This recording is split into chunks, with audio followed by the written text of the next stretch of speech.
बच्चों, मेरे हाथों में आपके हिंदी व्याकरण की पाठ्य पुस्तक है, हिंदी व्याकरण तथा रचना।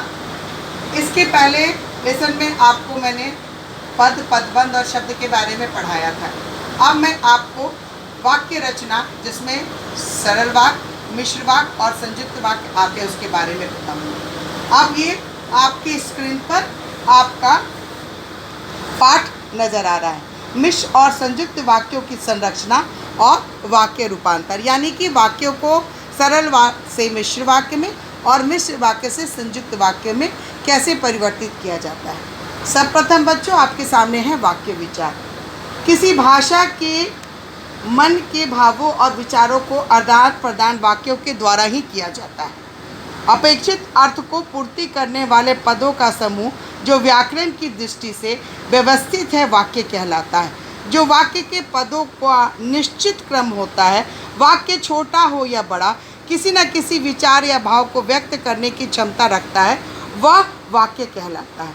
वाक्य के प्रमुख तत्व हैं बच्चों: सार्थकता, योग्यता, आकांक्षा, निकटता, पदक्रम, अन्वय, जो कि ये वाक्य को पूर्ण करता है। वाक्य के विविध रूप होते हैं, अर्थ की दृष्टि से और रचना की दृष्टि से। बच्चों, अर्थ की दृष्टि से वाक्य 8 प्रकार के होते हैं: विधानवाचक, निषेधवाचक,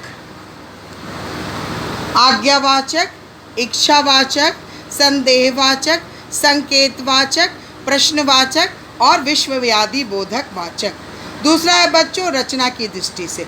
रचना के आधार पर वाक्य 3 प्रकार के होते हैं: सरल वाक्य, संयुक्त वाक्य और मिश्र वाक्य। बच्चों, सरल वाक्य, जिस वाक्य में एक उद्देश्य और एक विधेय होता है तथा एक ही मुख्य क्रिया होती है, उसे सरल वाक्य कहते हैं।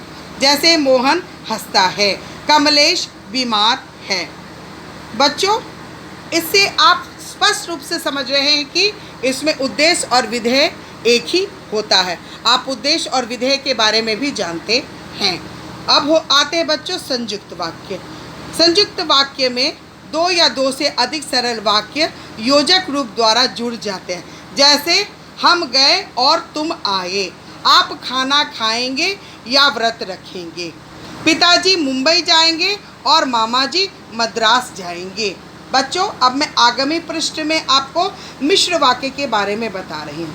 मिश्र वाक्य में एक मुख्य या स्वतंत्र उपवाक्य और एक या एक से अधिक गौण वाक्य होते हैं।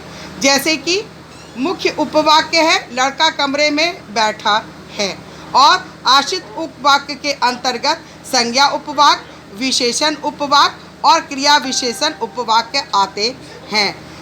क्रिया सर्वप्रथम संज्ञा आता है, जो कि वाक्य के संज्ञा के काम करने के रूपों को बताता है। जैसे कि मोहन ने कहा कि गाड़ी छूट गई है। विशेषण उपवाक्य, जो उपवाक्य मुख्य उपवाक्य से विशेषण की विशेषता को बताता है। आपकी यह गाड़ी कहाँ है जो आप कल लाए थे। तीसरा है बच्चों क्रिया विशेषण, जो उपवाक्य मुख्य उपवाक्य की विशेषता बतलाते हैं, उसे क्रिया विशेषण उपवाक्य कहते हैं। क्रिया विशेषण उपवाक्य काल, स्थान, रीति, परिणाम आदि को देख करके निश्चित किए जाते हैं। जैसे जब तूफान आ रहा था तब मैं दुकान पर था, कालवाचक। जैसे अध्यापक ने बताया था मैंने वैसा ही किया, रीतिवाचक। बच्चों, ये मैंने आपको वाक्य विचार, वाक्यों के भेद बताए हैं। अगली कक्षा में मैं आपको वाक्य रूपांतर बताऊंगी कि किस तरह से सरल वाक्य से संयुक्त वाक्य, संयुक्त वाक्य से मिश्र वाक्य में वाक्यों को परिवर्तित किया जाता है। आशा है बच्चों आपने इसे अच्छी तरह से समझा होगा और इसे पढ़ने की और समझने की कोशिश की होगी।